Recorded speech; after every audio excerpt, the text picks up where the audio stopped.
Assalamualaikum warahmatullahi wabarakatuh. My name is Siti Ahdiah. I will continue the explanation from Andy.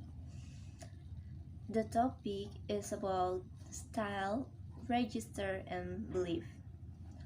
So what is style? Style is variation in a person's speech or writing. So it's not only in the writing context, but in the speech or in the speaking context too. It is how individuals choose to express oneself and also how people switch from one style to another style according to the situation or context you are in, the persons being addressed, and the topic discussed. If you are talking to someone who is older or maybe someone who has a higher position than yourself, you will naturally speak formally. It is also depends on what kind of situation you are in, such as when you talk to your best friends. It is certainly different when you speak in front of a crowd to make a religious speech. Double found evidence in his sociolinguistic interview conducted in New York City about the forms of the type being used at certain point when a person was interrupted or offered a cup of coffee or become excited about a story. He will elicit more formal use by asking the subject to read a passage or a list of words. For more casual speech, he asks for emotionally significant story, which gave him 3 or 4 levels in possibility of company change. Level some of his ideas about principle of styles. There are no single style speaker. Style shifting occurs in all speakers to a different degree. Interlocutors regularly and consistently change their linguistic forms according to the context. Styles can be ranged along a single dimension, measured by the amounts of attention paid to speech. Style shifting correlates strongly with the amount of attention paid to speech. Although every human being doesn't only have one style of speech, levels say that the vernacular is an original style of speech, learned at a very young age, on which more complex styles build later in life. This basic style has the least variations and provide the most general account of the style of a given group. So now I will give you the example of style shifting. Hello, what's a good word? This word is usually used for your friends. We will unconsciously speak informally in order to feel more comfortable. Meanwhile, good morning, sir. How are you? It is used in a more formal form because we are talking to a person of rank as well as an older age. Okay, now we move to the next topic, register. Register are sets of language items associated with discrete, occupational, or social groups. Surgeons, airplane pilots, bank managers, sales clerks, and pimps have different register. As Ferguson says, people participating in recurrent communication situations tend to develop similar vocabularies, similar features of intonations, and little bit characteristic of phonology that they use in this situation. This kind of variety is a register. Register is widely used in linguistics to refer to varieties according to use, in contrast to dialect defines as varieties according to user. We can say that saying jargon is an alternative term for register that is sometimes used for this kind of language. special term for recurrent objects and events and formulaic sequences of routines seems to facilitate speedy communications. Other feature apparently serves to make the register establish feeling of rapport in serves other purposes similar to the a combination that influences the dialect's formations.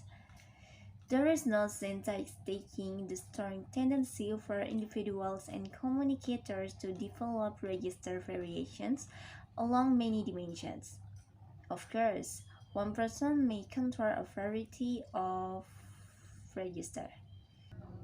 You came to be a stockbroker and an archaeologist or a mountain climber and etc.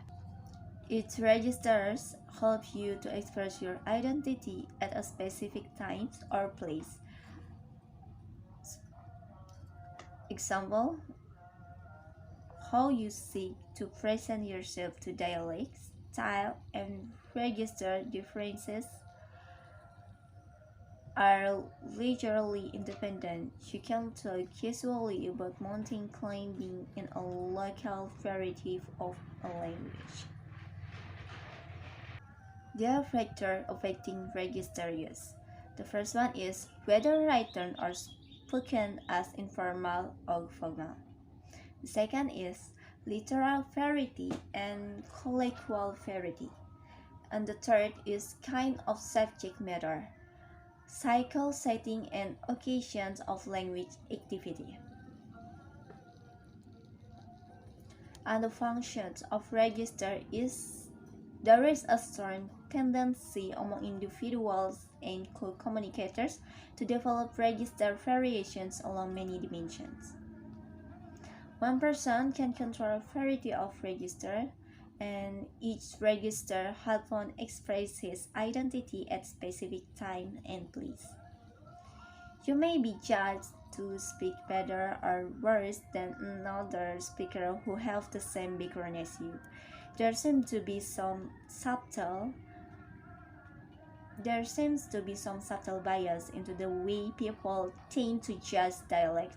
Sometimes not always people tend to exhibit preference for rural dialect over urban dialects.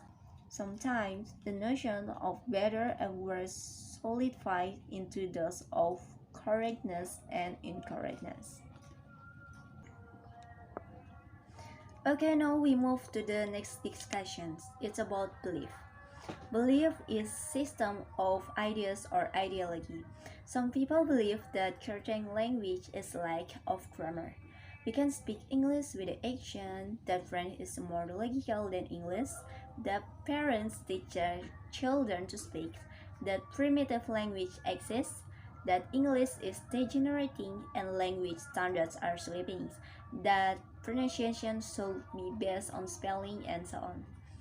Many experts say that many believe about language are wrong, and that what has been taught about language has been wrong as well. This belief is seen in language attitudes and language behavior. There are many varieties of languages, and each language exists a number of cases. However, language do not vary in every possible way.